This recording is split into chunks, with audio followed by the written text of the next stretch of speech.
Are you looking for a good movie about autism to watch? Well, I found one.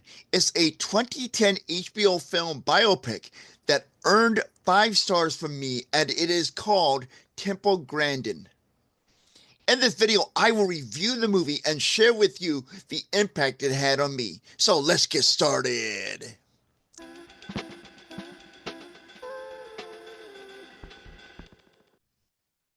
Hey, Define Yourselfers, I am Chris Mitchell from theconfidentautistic.com.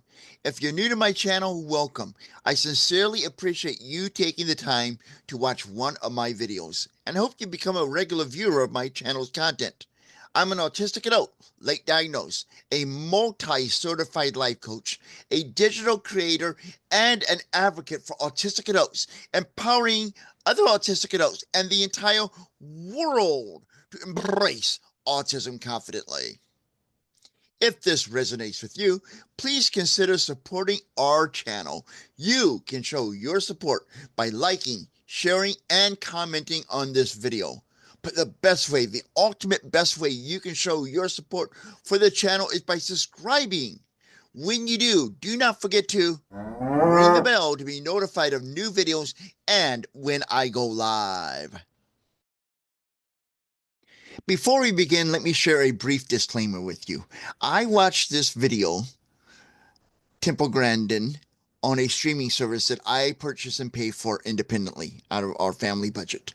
I did not receive any financial reimbursement or endorsements or any financial transaction from either the streaming service or from anyone involved in the Temple Grandin movie for this review.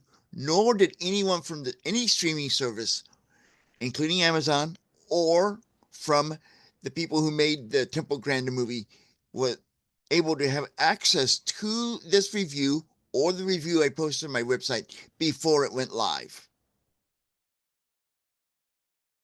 The movie Temple Grandin, which is a biopic, focuses on the life of an autistic woman, Temple Grandin, and how she faced challenges and adversity, and how she used her unique view of the world, which is part of her autism, to become a leading scientist in the human livestock handling industry. There's several things I liked about this movie, and the first one that I'd like to bring to your attention or share with you is how the movie realistically portrayed life on the spectrum. This movie did a great job of it. From my opinion and my knowledge of autism and my own personal experiences, it really captured what it was like to be an autistic person and how this autistic person or how autistics interact with family and colleagues, educators, and others in society. It did a wonderful job at that.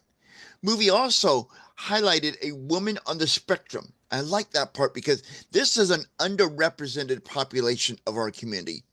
I believe the statistics are like 4 out of 5 autistics are male and only 1 out of 5 are female. And I, from my understanding, is because diagnosing autism in women is a little bit different. It presents differently because of the traits and characteristics and masking and all. I don't know all of the technical stuff, but it is underrepresented. I think there's probably more autistic women than we realize in the world.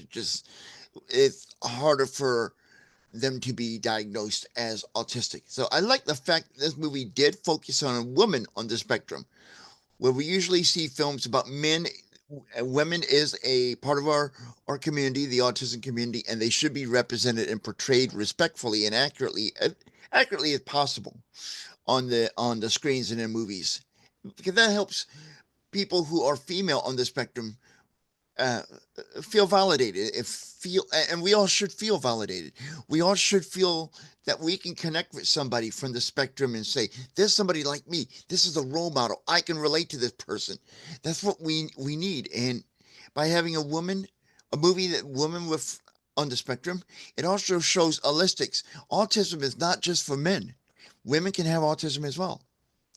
Another thing I really liked about this movie was the way it demonstrates how seeing the world differently can be a wonderful gift.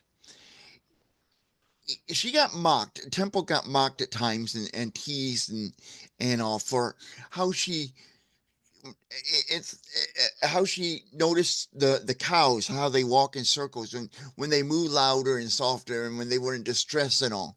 Most people would not even notice it. I never really gave it much thought myself, and she did.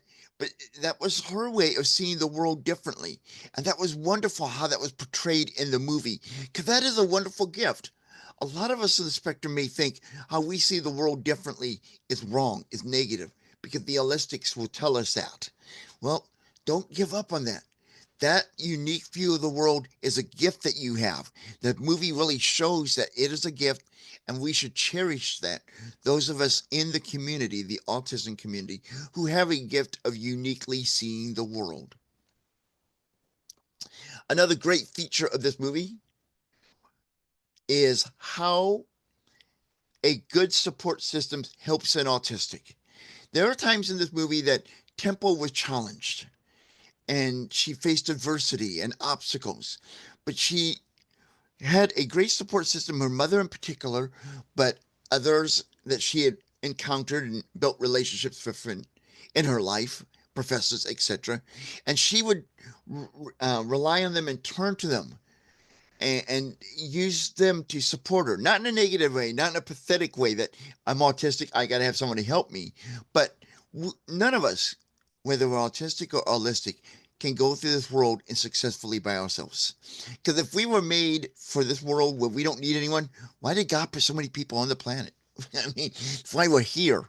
So it does show the importance of having a good support system and how it helps an autistic. And all of us really need a good support system because we're all going to face challenges and we're going to need someone there when times are rough to encourage us to keep on fighting. The movie also had a great representation of how it shows the way Temple's mind sees things. And some of the images are really fast and to keep up with. So you may have to watch some of the scenes a couple of times. But there would be times when somebody would mention to Temple, like, there's a door. It's a door to an opportunity. That was a metaphor that was used. And when they did that, Temple, we saw in Temple's mind that maybe not hundreds, but dozens of different types of doors flashed in her mind. And that is wonderful. And during the scene when she was talking to somebody about going to college, and they suggested to her because she was so interested in learning about cows and taking care of cows and the process cows go through from being a cow to dinner, basically. I don't know if there's a nice way of putting that. Yeah, send to a bovine university, whatever you want to call it, that she should go into animal husbandry, which is actually the name of it. And the picture that went through her mind when she heard that phrase was a minister standing there, her on one side, and the other side was a cow, and she was going to be married to this cow. When I first heard the word animal or the term animal husbandry when I was in college, I had a similar picture, but it was with a horse. That's how our minds work. I and how we see things. And I loved how the movie shared those little insights. They could have left those things out, but they really wanted you to see, whether you're autistic or holistic, what life is like being on the spectrum. And I think it did an excellent job. And the movie also showed the audience another thing I really liked about the movie, how noise is perceived by many of us on the spectrum. So in some scenes where she's in her room at her uncle's house and the noise from the ceiling fan and the air vent was amplified in that scene to illustrate how it sounds to some of us on the spectrum compared to our holistics who do not have sensitivity to noise. And it was very wonderfully done.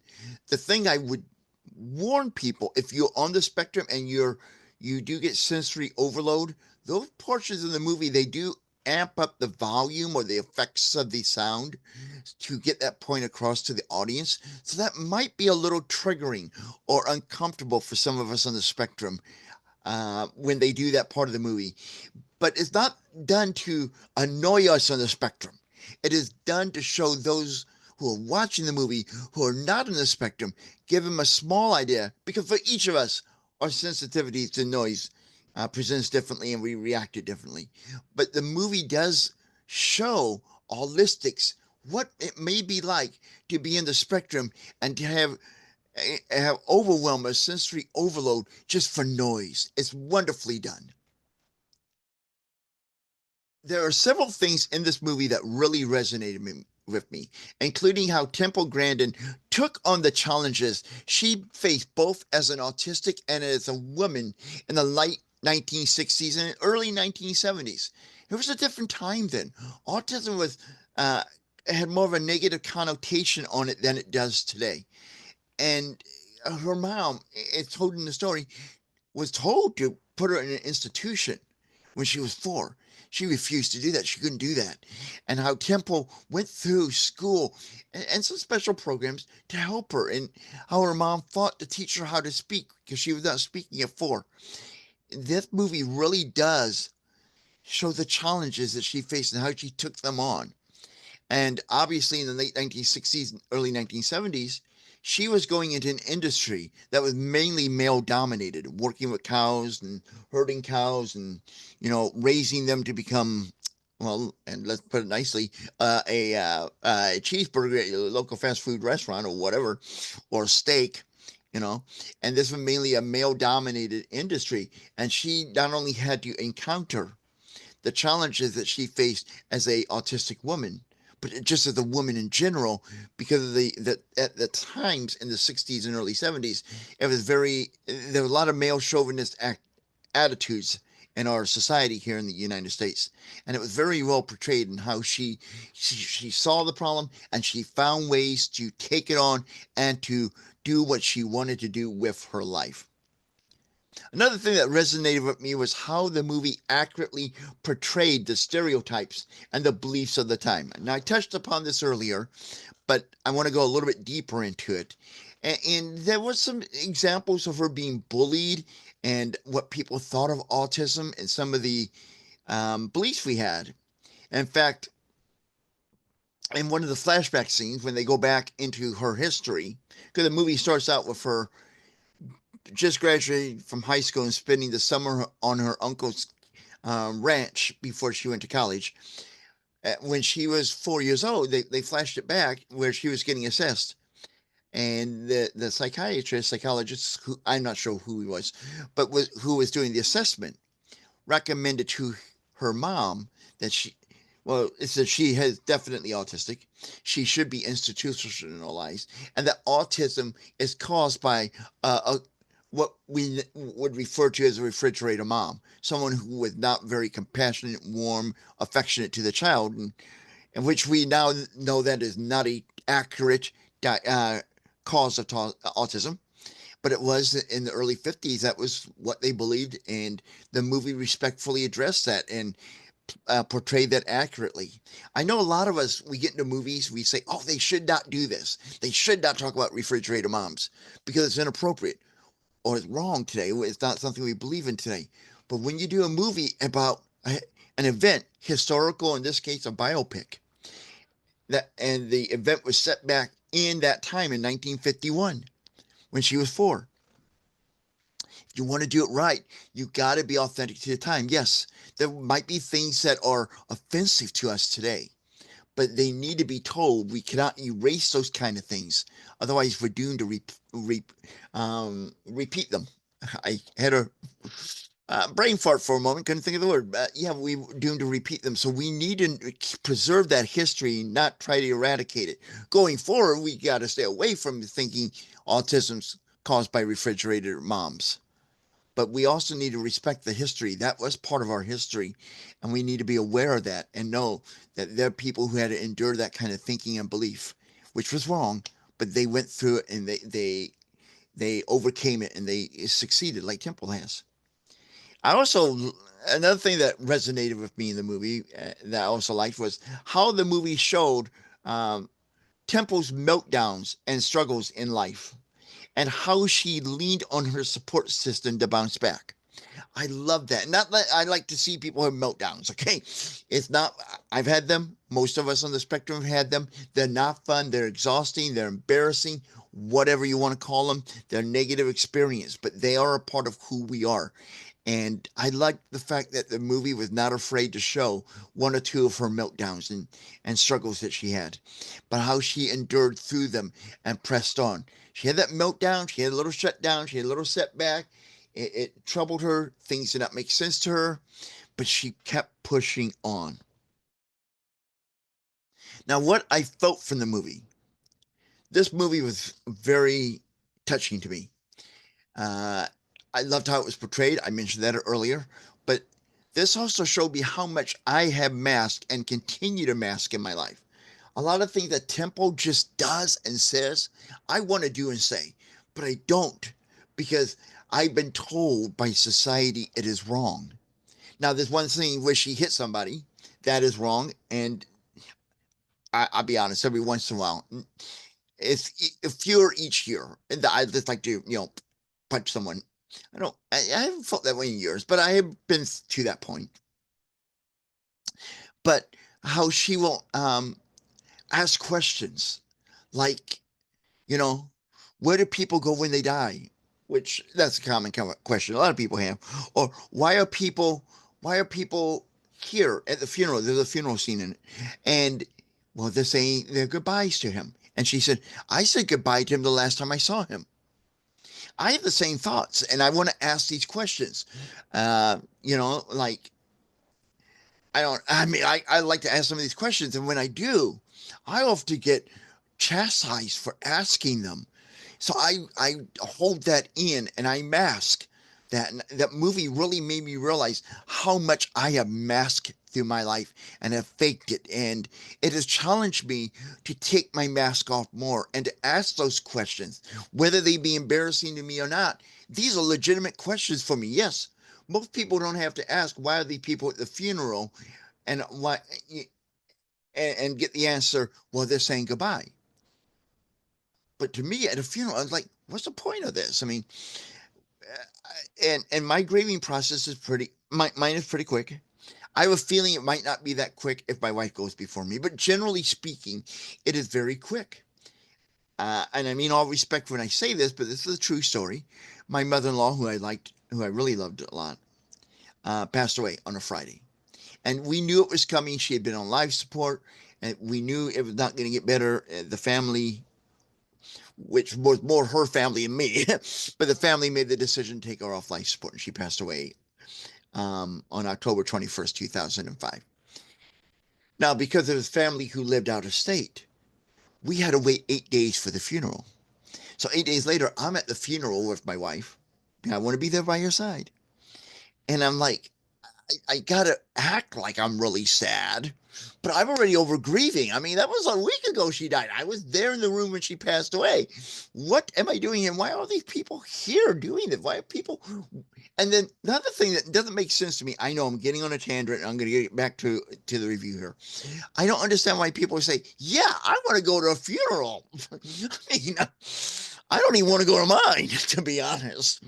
I just don't. And all and it the movie, getting back to the point here, it really showed me how much I've been masking and how I need to start asking questions. And I love the fact of how she was so authentic about saying, hey, I'm autistic, back in the 1970s, where, oh my gosh, you're autistic. Oh man, people were afraid of that term. It was a negative connotation. I mean, it still is today, but it's more, I think it's better accepted and more accepted today than it was in the 1970s. But it's just like how she would tell people, I'm autistic. People she had not known. She was comfortable saying that. I'm getting to that point when we go places. I have said to phlebotomists that I'm autistic because of my fear of needles. Other places where I'm at, like when I was getting my flu shot and my COVID shot this year, my wife was with me at the pharmacy to get my shot, and I was really tense. And my wife told them instead of me. I want it to be me telling people. I don't mind my wife advocating for me. I appreciate that. But I need to advocate for myself more. I saw her doing that in the film, and that really has inspired me to advocate for myself and tell people, hey, I'm autistic and all. And I love that. And I love the fact.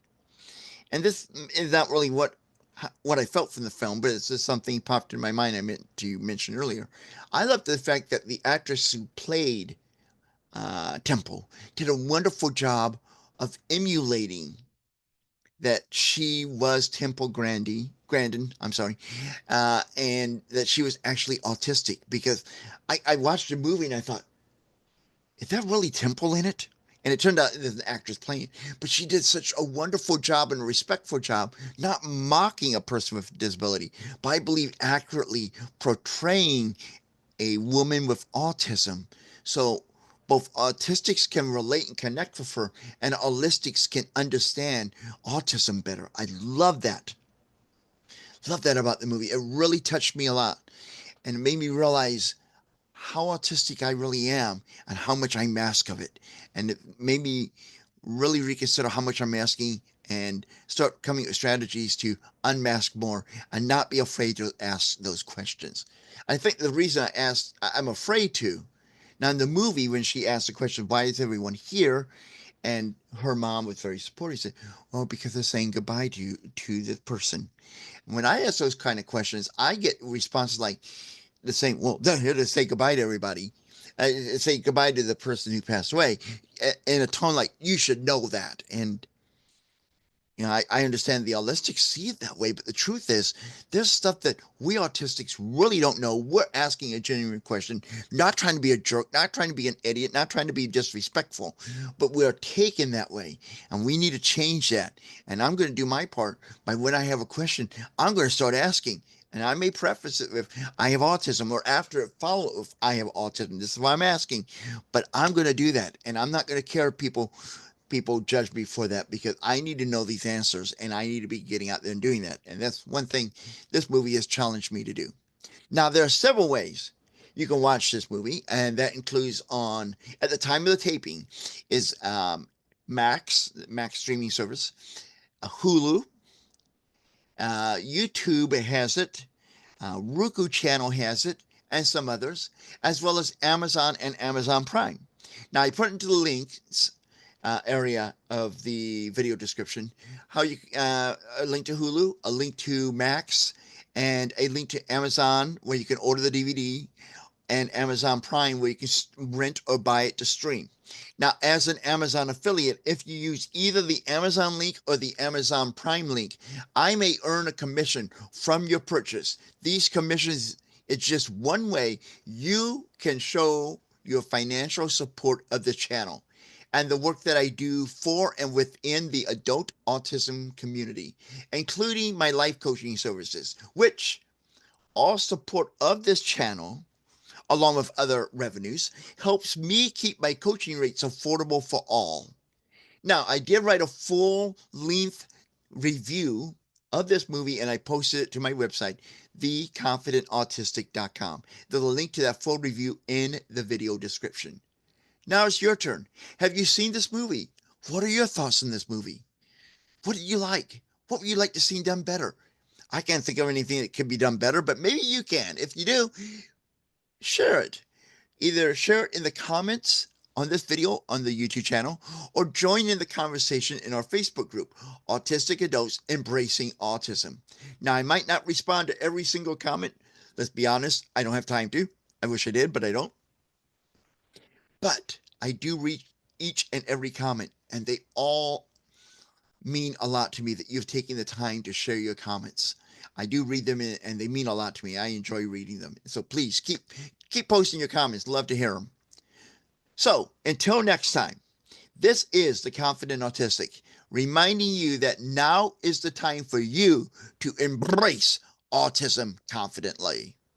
Join me live Thursday nights for The Confident Autistic Live, where I answer your questions, we discuss this week's videos, offer support, and more. The fun starts Thursday at 7 p.m. Central Time in the US of A. Be sure to click the bell when you subscribe to the channel to be notified when the party begins.